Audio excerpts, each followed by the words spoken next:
अगर बदलने की ठान लो तो कुछ भी मुश्किल नहीं है, ना किस्मत, ना शोहरत और ना आदतें। नमस्कार, मैं हूं संजय और आज हम चर्चा कर रहे हैं द पावर ऑफ हैबिट की। जिस तरह से कोच डंगी ने अपने टीम के आदतों को बदलकर उसे एक विजेता टीम बना दिया और दुनिया के सामने आदत के इम्पोर्टेंट का एग्जाम्पल रखा। उस बात को समझने के लिए अगर हम खेल की दुनिया के दायरे से बाहर झांक कर देखें तो और बेहतर ढंग से जान पाएंगे। तो ये बात है सन 1934 की। न्यूयॉर्क शहर में एक इमारत के गंदे और अंधेरे बेसमेंट में आदत बदलने की एक नई योजना बन रही थी। ये ऐसी योजना थी जिसमें बड़े पैमाने पर लोग प्रभावित हो रहे थे। इस बेसमेंट में बैठे एक 39 वर्षीय विल्सन, जिन्हें शराब पीने की आदत थी, वो वर्षों पहले सेना में थे। उस समय विल्सन को फर्स्ट वर्ल्ड वार के लिए फ्रांस भेजा जाना था, जिसके लिए उन्हें मशीन गन चलाने की प्रशिक्षण दी गई। तो जब वो उस कैंप में थे तो उन्होंने वहां पर पहली बार शराब का सेवन किया था।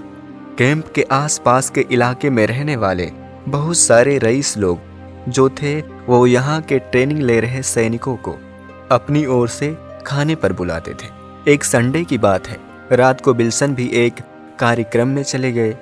वहां पहुंचते ही उनके हाथ में एक बियर का ग्लास थमा दिया गया।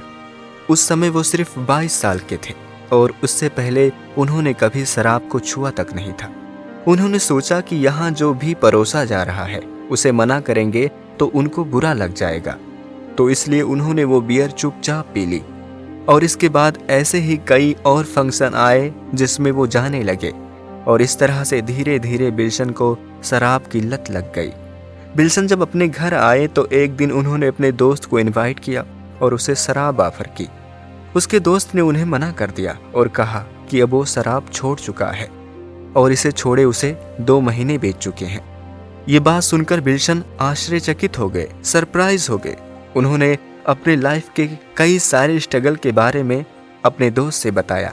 एक बार विल्सन ने नशे की धुत में होकर कंट्री क्लब में लड़ाई कर ली थी और जिसकी वजह से उन्हें नौकरी गंवानी पड़ी।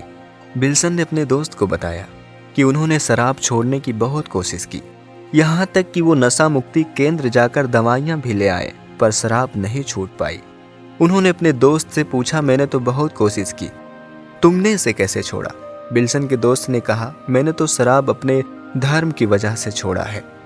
उसने कहा कि तुम्हें ये मानना पड़ेगा कि तुम जो कर रहे हो वो पाप है और तुम्हें ईश्वर से डरना चाहिए, तुम्हें उस ऊपर वाले से डरना चाहिए।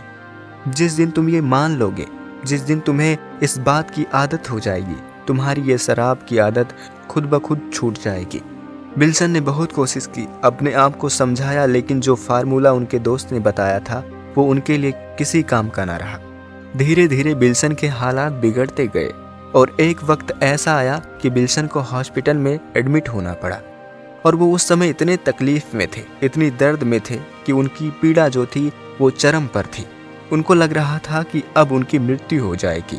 उन्हें वो दर्द बर्दाश्त नहीं होता था, पर किसी तरह से वो ठीक होकर वापस लौटे और उन्होंने ये मान लिया कि आज के बाद वो शराब को हाथ नहीं लगाएंगे और उसके बाद उन्होंने शराब पीना छोड़ दिया।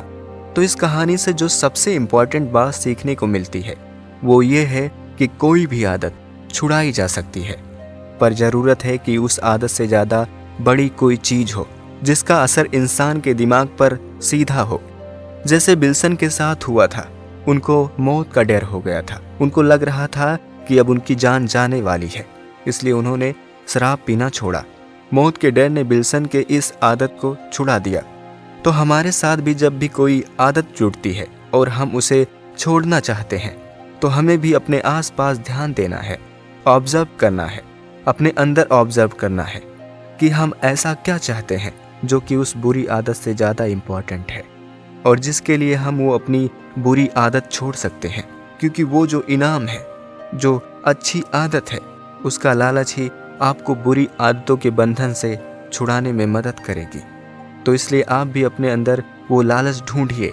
तो बस आज की कहानी यहीं ख़त्म हुई। मिलते हैं अगले एपिसोड में, तब तक के लिए आप अपना ख्याल रखें। Thank you.